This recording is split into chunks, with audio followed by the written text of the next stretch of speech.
আসসালামু আলাইকুম। এখন শুনবেন সংবাদ শিরোনাম। রাষ্ট্রপতির ভাষণ নিয়ে উত্তপ্ত সংসদ অধিবেশন, ওয়াকআউট করলেন জামায়াত নেতৃত্বাধীন বিরোধী দলের সংসদ সদস্যরা। বাংলাদেশে আবারও শুরু হলো গণতান্ত্রিক যাত্রা। ত্রয়োদশ সংসদের প্রথম ভাষণে প্রধানমন্ত্রী তারেক রহমান বললেন সকল সমস্যা হাফেজ উদ্দিন আহমদ বীর বিক্রম স্পিকার ও কায়সার কামাল ডেপুটি স্পিকার নির্বাচিত। সরকার ও বিরোধী দলকে কার্যকর ভূমিকা রাখার আহ্বান।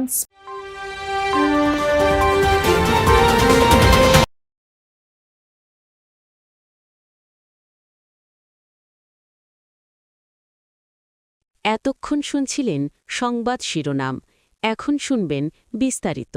রাষ্ট্রপতি মোহাম্মদ শাহাবুদ্দিনের ভাষণ নিয়ে উত্তপ্ত সংসদের প্রথম অধিবেশন। অধিবেশনের শেষ ভাগে স্পিকার অবসরপ্রাপ্ত মেজর হাফিজ উদ্দিন আহমদ রাষ্ট্রপতিকে ভাষণ দেওয়ার আহ্বান জানালে প্রতিবাদ জানায় জামায়াত নেতৃত্বাধীন বিরোধী দলীয় জোট। বেশ কিছুক্ষণ উত্তপ্ত সংসদে চলে কিছুটা হট্টগোল। এরই মধ্যে ভাষণ শুরু করেন রাষ্ট্রপতি। প্রতিবাদে স্লোগান দিতে থাকে বিরোধী দলীয় সংসদ সদস্যরা। পরে তারা অধিবেশন ওয়াকআউট করে সংসদ থেকে বেরিয়ে যান। এরই মধ্যে রাষ্ট্রপতি তার ভাষণে বর্তমান সরকারের কর্মকাণ্ড তুলে ধরেন। দেশের উন্নয়নে সরকারের গৃহীত পদক্ষেপগুলো তুলে ধরে রাষ্ট্রপতি আশাবাদ ব্যক্ত করেন নির্বাচনী ইশতেহার বাস্তবায়নে সরকার কাজ করবে। গণতান্ত্রিক রাষ্ট্র ও সমাজ বিনির্মাণে সরকার কাজ করবে বলেও প্রত্যাশা ব্যক্ত করেন রাষ্ট্রপতি। স্বাধীনতার শহীদ রাষ্ট্রপতি জিয়াউর রহমান বীরুত্তম, স্বাধীনতা এবং মুক্তিযুদ্ধের ইতিহাসের সকল নেতার অবদানকেও আমি শ্রদ্ধার সঙ্গে স্মরণ করছি। বাংলাদেশের 3 বারের নির্বাচিত সাবেক প্রধানমন্ত্রী ও বিএনপির সাবেক চেয়ারপারসন দেশনেত্রী বেগম খালেদা জিয়ার অবদানকে শ্রদ্ধার সঙ্গে স্মরণ করছি। এ পর্যায়ে সংসদ ভবনে যাব। সহকর্মী আরিফুর রহমান সবুজ আছেন সেখানে। আমরা মাত্রই দর্শকদের দেখাচ্ছিলাম সবুজ যে রাষ্ট্রপতি ভাষণ দেয়া যখন শুরু করলেন, ওয়াকআউট করলেন জামায়াত এবং এনসিপির যারা সংসদ সদস্যরা আছেন। এই ওয়াকআউট সম্পর্কে তাদের সাথে কথা হচ্ছে কিনা, তারা কি বললেন একটু বিস্তারিত করে জানাবেন আমাদের। দৃষ্টি, প্রধান বিরোধী দল যে ওয়াকআউট করবে এই ইঙ্গিত কিন্তু অধিবেশন শুরুর প্রথম দিকে যখন বিরোধী দলের সংসদ সদস্যরা এই শুরু হলো ত্রয়োদশ জাতীয় সংসদের প্রথম অধিবেশন। স্পিকার নির্বাচিত হয়েছেন অবসরপ্রাপ্ত major Hafiz Uddin Ahmed, deputy speaker barrister Kaiser Kamal. রাষ্ট্রপতি মোহাম্মদ শাহাবুদ্দিন তাদেরকে শপথ পড়ান।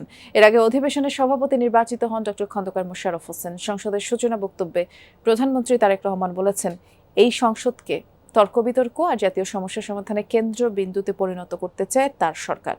গুরুত্বপূর্ণ ইস্যুতে বিরোধী 11 দলের সাথে আলোচনা করা হবে বলে প্রত্যাশা জামায়াতের। বাংলাদেশের গণতান্ত্রিক পথ চলার এক নতুন অধ্যায়ের সূচনা।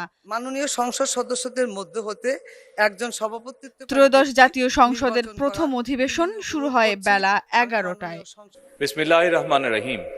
অধিবেশনের শুরুতেই বক্তব্য রাখেন প্রধানমন্ত্রী তারেক রহমান। শুরুতে জুলাই গণ অভ্যুত্থানে হতাহতদেরকে স্মরণ করেন তিনি। বলেন, আজ থেকে বাংলাদেশে আবারও শুরু হলো গণতান্ত্রিক যাত্রা। সরকার এই সংসদকে তর্ক বিতর্ক আর জাতীয় সমস্যা সমাধানের কেন্দ্রবিন্দু হিসেবে গড়ে তুলতে চায় বলেও জানান তিনি। দেশে আজ থেকে আবারও সেই কাঙ্ক্ষিত সংসদীয় গণতন্ত্রের যাত্রা শুরু হলো আলহামদুলিল্লাহ। বিএনপি একটি স্বনির্ভর, সমৃদ্ধ, নিরাপদ গণতান্ত্রিক বাংলাদেশ প্রতিষ্ঠা করতে চায়। এই লক্ষ্য অর্জনে আমি জনগণের সমর্থন এবং সহযোগিতা চাইছি। আমরা এই মহান জাতীয় সংসদকে সকল যুক্তি, তর্ক আর জাতীয় সমস্যা সমাধানের কেন্দ্রবিন্দুতে পরিণত করতে চাই। অধিবেশন শুরুর আগে সংসদে স্পিকার এবং ডেপুটি স্পিকার নির্বাচিত না হওয়ায় কার্যক্রম পরিচালনার জন্য অধিবেশনের সভাপতি হিসেবে ডক্টর খন্দকার মোশাররফ হোসেনের নাম ঘোষণা করেন প্রধানমন্ত্রী। সভাপতি হিসেবে এই নাম সমর্থন সংসদে বক্তব্য রেখেছেন প্রধানমন্ত্রী তারেক রহমান, বিরোধী দলীয় নেতা ডাক্তার শফিকুর রহমান। এ সময় শানিত যুক্তিতর্কে সংসদকে প্রাণবন্ত করে তুলতে সংসদ সদস্যদের প্রতি আহ্বান জানান প্রধানমন্ত্রী। এদিকে কোনো নির্দিষ্ট দলের না হয়ে স্পিকারের কাছে ন্যায় বিচার পাওয়ার আশা প্রকাশ করেন বিরোধী দলীয় নেতা। বাংলাদেশের জনগণের সংসদ, আপনারা আজ এই মহান সংসদের অভিভাবকের দায়িত্ব গ্রহণ করেছেন। দেশের স্বাধীনতা প্রিয়, গণতান্ত্রিক মানুষ এই সংসদের দিকে প্রত্যাশা নিয়ে তাকিয়ে রয়েছে। মাননীয় স্পিকার, দেশ এবং জনগণের স্বার্থে আমরা এই সংসদকে অর্থবহ করতে চাই। বেশিরভাগ সময় ফ্যাসিজমের কবলে পড়ে এই সংসদ ছিল অনেকটা দামি সংসদ, অকার্যকর।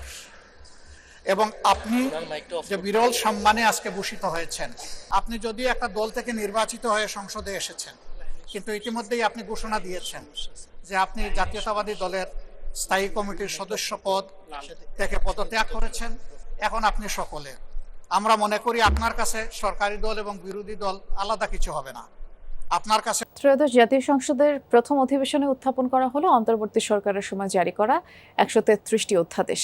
প্রথম অধিবেশনে আইন, বিচার ও সংসদ বিষয়ক মন্ত্রী মোহাম্মদ আসাদুজ্জামান অন্তর্বর্তী সরকারের আমলে জারি করা ১৩৩টি অধ্যাদেশ সংসদে উপস্থাপন করেন। এসব অধ্যাদেশের মধ্যে প্রশাসনিক সংস্কার থেকে শুরু করে রাজনৈতিক ও আইনি নানা গুরুত্বপূর্ণ বিষয় রয়েছে। অধ্যাদেশগুলোর মধ্যে বাংলাদেশ ব্যাংক অ্যামেন্ডমেন্ট অর্ডিন্যান্স, জেলা পরিষদ, উপজেলা পরিষদ, সিটি কর্পোরেশন, পৌরসভা আইন সংশোধন সংক্রান্ত অধ্যাদেশও প্রথম দিকের তালিকায় আছে। এগুলোর সাথে রয়েছে শেখ হাসিনা জাতীয় যুব উন্নয়ন ইনস্টিটিউট সংশোধন, বাংলাদেশ এনার্জি রেগুলেটরি কমিশন সংশোধন, বিশেষ নিরাপত্তা বাহিনী সংশোধন, জাতির পিতার পরিবার সহ সদস্যদের নিরাপত্তা রহিতকরণ অধ্যাদেশ এবং জুলাই গণ অভ্যুত্থান সংশ্লিষ্ট দুটি অধ্যাদেশও কার্যসূচিতে রাখা হয়েছে। এগুলো হলো জুলাই গণ অভ্যুত্থান স্মৃতি তহবিল অধ্যাদেশ, জুলাই গণ অভ্যুত্থান সুরক্ষা দায় নির্ধারণ অধ্যাদেশ। সরকারি সূত্রে জানা গেছে সব অধ্যাদেশ সরাসরি পাস বা বাতিল না করে সংসদের একটি বিশেষ কমিটির কাছে পাঠানো হতে পারে, আর সেখানে যাচাই বাছাই শেষে প্রয়োজন অনুযায়ী সংশোধন, অনুমোদন বা বাতিলের সুপারিশ করা হবে।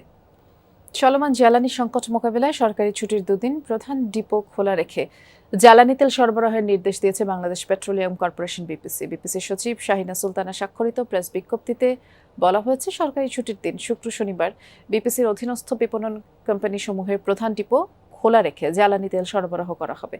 আরও বলা হয়, জনগণের চাহিদা মোতাবেক দেশে জ্বালানি তেলের সরবরাহ স্বাভাবিক রাখার লক্ষ্যে বিদেশ থেকে আমদানি কার্যক্রম নির্ধারিত রয়েছে। নিয়মিতভাবে দেশে পার্সেল আনা হচ্ছে।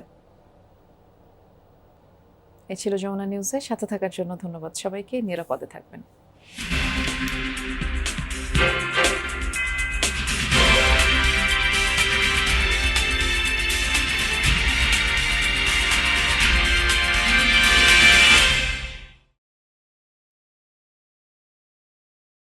অন্তর্বর্তী সরকারের জারি করা ১৩৩টি অধ্যাদেশ সংসদে উত্থাপন। সাবেক প্রধানমন্ত্রী খালেদা জিয়া সহ বিভিন্ন রাষ্ট্রপ্রধান ও এমপিদের মৃত্যুতে সংসদে শোক প্রস্তাব।